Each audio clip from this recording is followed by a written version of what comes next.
Hi, hello. So, this is the place where we stayed in Goa. ఈ place అయితే amazing ఉండే అండి అసలు. మా గర్ల్స్ ట్రిప్కి ఇదొక పర్ఫెక్ట్ స్టే అని చెప్పొచ్చు.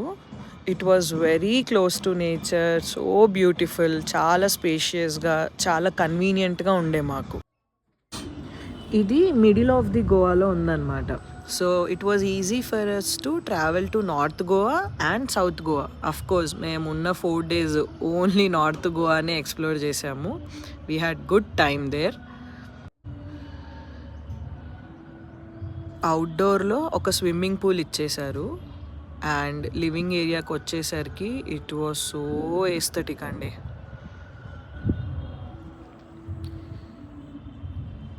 మీకు ఈ లొకేషన్ డీటెయిల్స్ కావాలంటే కామెంట్ చేయండి.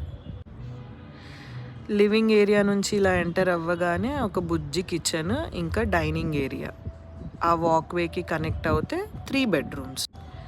మేము 5 అమ్మాయిలం కాబట్టి it was easy for us to adjust.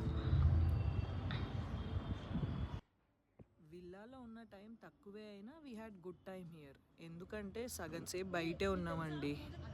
We had nice time in Goa. బీచెస్కి వెళ్ళాము, కొత్త కొత్త బీచెస్ ఎక్స్ప్లోర్ చేసాము, ఫేమస్ కెఫేస్ ఎక్స్ప్లోర్ చేసాము, పబ్కి వెళ్ళాము. సో ఇక్కడ తక్కువ టైమే ఉన్నాం.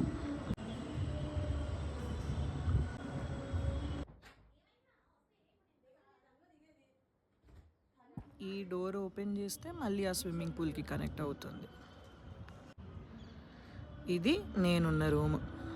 Out of 3 bedrooms 2 rooms balcony views వచ్చాయి. ఇంకా మా లగేజ్ అంతా రూమ్స్లో చెక్ ఇన్ చేసేసుకొని మార్నింగ్ నుండి ఏం తినలేదు కదా, లంచ్కి బయలుదేరాం.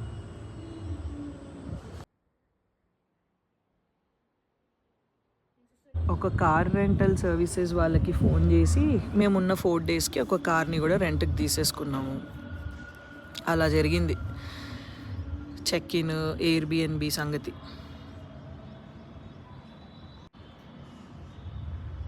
Don't forget to watch my videos.